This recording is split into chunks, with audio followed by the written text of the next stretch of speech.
नमस्कार मंडळी, स्वागत आहे तुमचं नवीन एका व्लॉगमध्ये. कसे आहात तुम्ही सर्व? अपेक्षा करते की सर्व मस्त मजेत आणि हेल्दी असाल. तर बघा, नवीन दिवसाची छान अशी सुरुवात झाली. सर्वांना श्री स्वामी समर्थ. तर आहे ना, घराची डीप क्लिनिंग करायची चालली आहे. आज आहे गुरुवार, त्यामुळे उपवास आहे. पहिल्यांदा खिचडी करून घेते आणि नंतर आहे ना, आज कपाट पूर्ण आवरूया आपण. इकडचं पण कपाट, मला मेकअपचा आरसा आवरायचं, तिकडचं कपाट आणि किचन आणि बाकी पूर्ण घर हे उद्या आवरूया. का तयारी कशाची चालू आहे? मॅडमच्या बड्डेची. अनुचा बड्डे आहे, सोमवारी आहे, आज गुरुवार आहे. तर 2-3 दिवस आहेत माझ्याकडे, गावाकडून पण येणार तर पाहुणे, त्यामुळे म्हटलं चला सगळं डीप क्लिनिंग करूया. तर ब्लॉग शेवटपर्यंत नक्की पहा.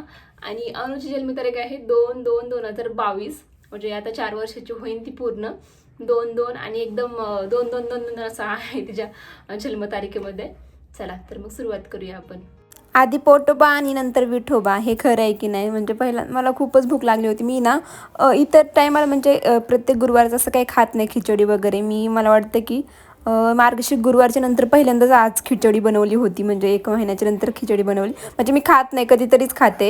असं मला खिचडी वगैरे जास्त लहानपणी खूप आवडायची, म्हणजे खिचडीसाठीच उपवास धरायचे. पण आता म्हणजे कळतं आता म्हणजे, आणि खिचडी खाऊ पण नाही वाटत. त्यामुळे मी आता आज खूप दिवसानंतर केली, कारण थोडे साबुदाणे उरले होते, मग ते मला आता यांना खतम करायचे होते. त्यामुळे ना इथे छान अशी खिचडी केली आहे. सकाळी शेवभाजी केली होती. ॲक्च्युली याची ना डिटेलमध्ये रेसिपी तुम्हाला मी पुढे दाखवते.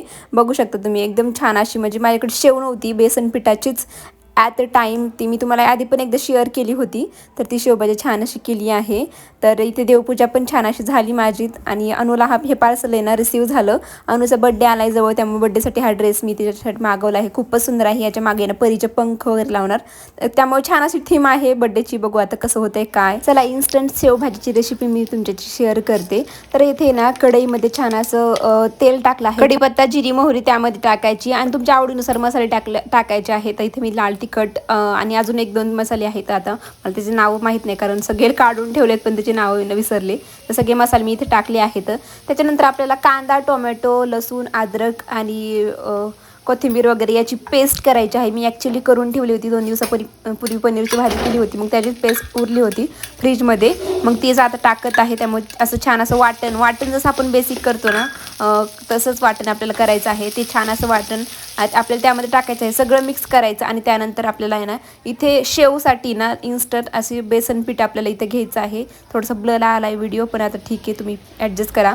तर बेसन पीठ इथं घेतलं आहे मी. त्यामध्ये थोडीशी मीठ आणि मिरची टाकायची, कारण शेवला पण टेस्ट यायला पाहिजे. त्यामुळे थोडंसं मीठ आणि मिरची इथे टाकत आहे. आणि थोडीशी हळद पण टाका, त्यामुळे ना थोडासा कलर पण छान येतो शेवला. तर इथे ना मीठ, मिरची आणि हळद मी टाकून झाली आहे. छान असं त्याला मिक्स करायचं, जास्त पातळ आणि जास्त घट्ट नाही. मी तुम्हाला पुढे दाखवतेच कसं. इथं वाटण पण छान असं आपल्याला तेल सुटलं आहे वाटणानंतर. त्यामध्ये गरम पाणी टाकू शकता किंवा गार पण पाणी टाकलं तरी चालेल. बघू शकता छान अशी तरी आली आहे. आता वरून छान असं मीठ टाकायचं आणि हे अशा प्रकारचे झारा तुमच्याकडे सगळ्यांकडे असेलच. तर या झाऱ्याने आपल्याला शेव पाडायची आहे आता. तर त्याला ना थोडंसं नॉर्मल पहिल्यांदा तेल नाही लावलं तरी पण चालेल, पण थोडंसं मी लावून घेतलं तेल. आणि आपल्याला हे ना फक्त बॅटर जे केलं आहे ना, ते बघू शकता अशी कन्सिस्टन्सी तुम्हाला ठेवायची आहे. ते फक्त वरून असं दाबायचं, खाली आपोआप शेव पडते. बघू शकता तुम्ही. म्हणजे इन्स्टंट शेवभाजी जर तुम्हाला खायची असेल ना, तर खूप बेस्ट ऑप्शन आहे हा.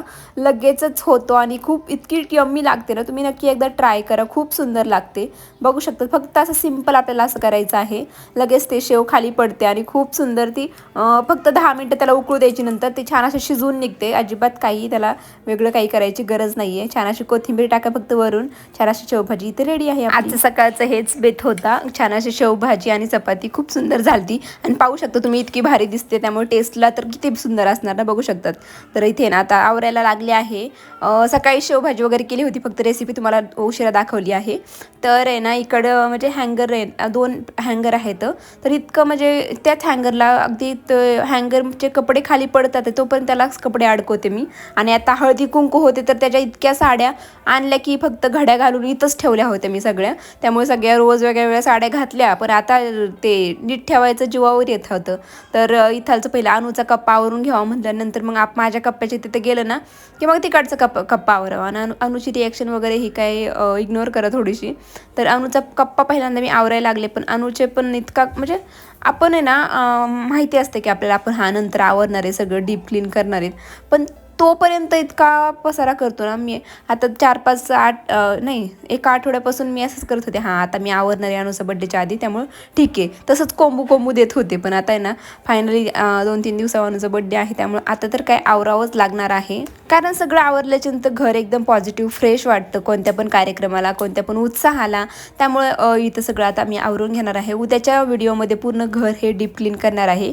आज फक्त कपाट आणि मेकअपचा आरसा. तुम्हाला हे 2 मिनिटात दिसलं असेल, पण मला अर्धा तास लागला हे युडूडचं आवरायला. आणि वरचा पण मेकअपचा आरसा म्हणलं चला आता लगेचच आवरून घेऊया. कारण एकदा मग पलीकडचं कपाट आवरायला गेलं की मग इकडे यायचा विषयच नाही. त्यामुळे मी खालचं पण आता भरपूर खराब झालं. म्हणजे तुम्ही पाहू शकता आत्ताच आणि थोड्या वेळाने आवरल्याच्या नंतर पाहू शकतात. तर सगळं फक्त मी सगळं खाली घेतलं आणि जे सेंट वगैरे होते याच्यात तर अर्ध्यापेक्षा जास्त सामान मिस्टरांचं आहे माझ्या. वरती बघा औषधं वगैरे सगळं अस्ताव्यस्त पडलेलं आहे.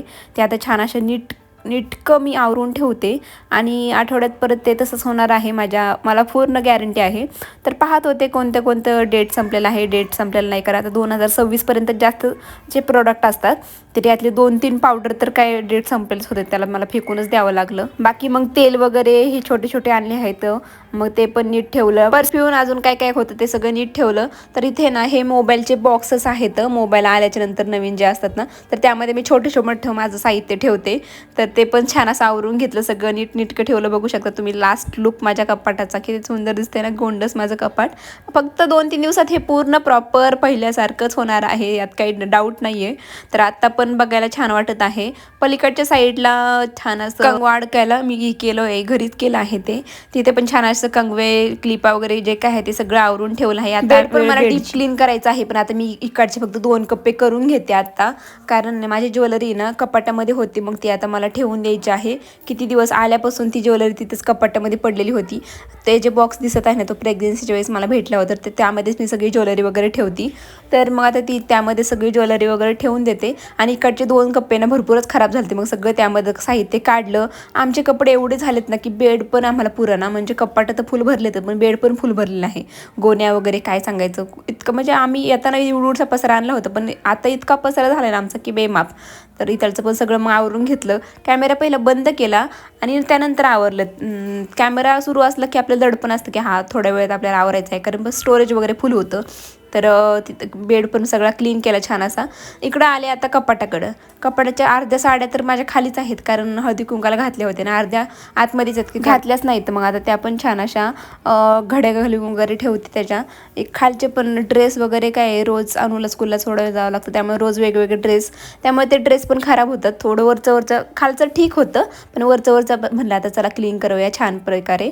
तर साड्या वगैरे ना सगळ्या आम्ही आता जे अस्तव्यस्त होतं ना वरच्या, त्या पहिल्यांदा सगळ्या खाली काढून घेतल्या. आणि त्याच्यानंतर मग जे आपल्या साड्या म्हणजे नाही का आपण पैठणी वगैरे सगळ्या खाली ठेवतो, त्यानंतर रोज वापरायच्या साड्या खाली, असं सगळ्यात वरती वगैरे असं ॲडजस्ट करतो आपण. कारण रोज वापरायचे म्हणजे कधीतरी आपण घातलं तर मग रोज वापरायच्या सारख्याच घालतो, नाहीतर मग अशा चांगल्या साड्या कधीतरी काही चांगला कार्यक्रम असेल तरच. तर आता अनुचा बड्डे आहे, त्यासाठी पण वेगळी साडी मी घेतली आहे.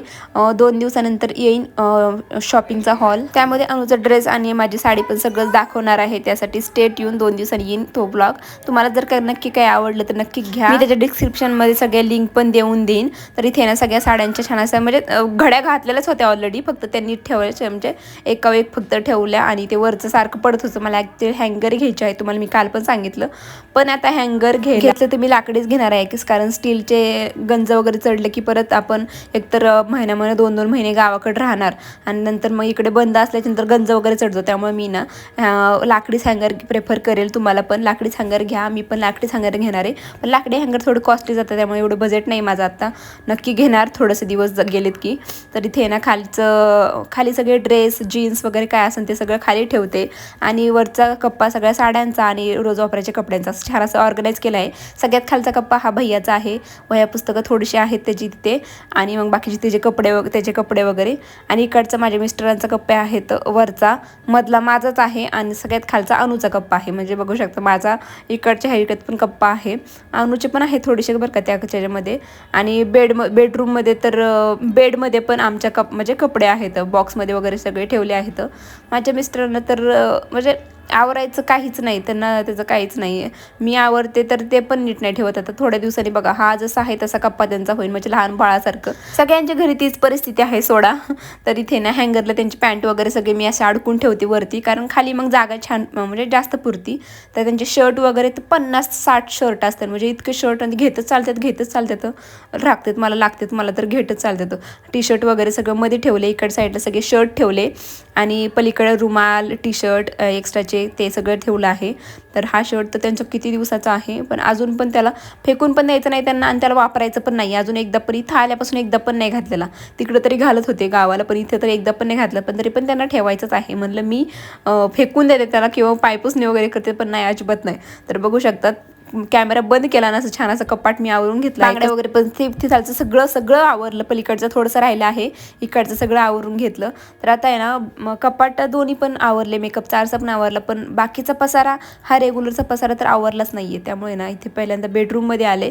सकाळचे सगळे, आता दुपार झाली आहे तरी पण हे कपडे सगळे मी नाही घडी घातली तर कोणच नाही घालणार. त्यामुळं मी आज टाळाटाळ केली थोडीशी. म्हणलं पहिल्यांदा हे आवरून घेऊया आणि नंतर हे क्लीन करूया, कारण उद्या मला सगळं डीप क्लीन करायचंच आहे, पुसून वगैरे. तर ना इकडचं घड्या वगैरे घालून ठेवल्या आणि आता वरचे उशा वगैरे ते सगळं आता नीट आवरून ठेवते, कारण मग हे आवरलं की आपलं जे बेडरूम आहे ना ते क्लीन झाल्यासारखं दिसतं. तर हे मला 2-3 दिवसांनी टाकायचं आहे बेडशीट. पहिलं तर मी हेच टाकलं आणि ह्याची कवर वगैरे मी अजिबात नाही एवढं हे करत. जे कवर आहेत ना तेच, म्हणजे उशीचे कवर मी अजिबात चेंज करत नाही, जे आहेत ना त्यावरच ॲडजस्ट करते. कारण सगळ्याचे कवर आहेत वेगवेगळे, पण मला कवर पण बदलायचे, बेडशीट पण बदलायचे, याचा खूप कंटाळा आहे. त्यामुळे फक्त बेडशीट चेंज करते 4-5 दिवसाला. तरी ते छान असं बेड पण माझं आवरून झालं आहे. बेड आवरलं की एकदम छान असं आपलं बेडरूम दिसायला लागतं. आणि खाली जे मेकअपचं आरसा आवरलं त्याच्यातलं जे खराब आहे ना ते सगळं खाली मी असं फेकून दिलं होतं. ते आता मी इथे सगळं झाडून घेत आहे. आणि ही पावडर तुम्ही पाहताय, मी पावडर लावत नाही, माझे मिस्टर पण पावडर लावत नाही आहे आणि भैया फक्त कधीतरी लावतं. पण 2 पावडरचे डबे असे डेट संपलेली, मग त्यांना डायरेक्ट फेकून द्यावं लागलं मला. आता ना मला इतकं वाईट वाटलं ना की एवढं सगळं आणतो आपण आणि डायरेक्ट फेकून द्यायचं, म्हणलं हे वाईटच वाटतं. 2026 डेट होती याची, त्यामुळे आता फेकून दिले ते दोन्ही. ह्या सगळा केअर बाहेर नेला आणि बाहेर छान असं आवरून घेतलं. आणि इथलचं मग आता इकडे सगळं हॉल वगैरे सगळं क्लीन केलं आणि हॉलचा कचरा वगैरे सगळं इकडे आणलं, कारण आता कपाट आवरलं. कपाटातून एवढी घाण निघली होती. आणि अनुचं पण ही प्लेट आणून आत्ता तोडून टाकली, मग ती पण डस्टबिनमध्ये आता फेकून देणार मी. हॉल पण आता सगळं छान असं क्लीन केला आणि किचनमध्ये सगळं कचरा वगैरे आणला. तर किचनमधला कचरा आवरला की मग काय किचन एकदम छान असं क्लीन होईल, कारण वरचं तर सकाळी मीच आवरलं होतं. स्वयंपाक करताच इकडचं सगळं आवरून घेतलं आहे, त्यामुळे किचन पण छान असं माझं क्लीन झालं आहे. थोडंसं बाहेर मार्केटला काम होतं, त्यामुळे बाहेर जायचं होतं. आता सगळं आवरून बाहेर चालले आहे. आता मी बाहेर आल्याच्यानंतर थोडंसं भारी वाटतं आणि थोडेसे दमले पण होते बरं का मी. उद्याच्या दिवशी आता अर्ध करणार. उद्याच्या दिवशी मला भरपूर कामं आहेत आणि क्लिनिंग आणि फ्रीज पण क्लीन करायचं आहे, ते उद्या पाहू. चला प्लीज एक लाईक नक्की करा, चॅनलला सबस्क्राईब करा. भेटू उद्या. बाय.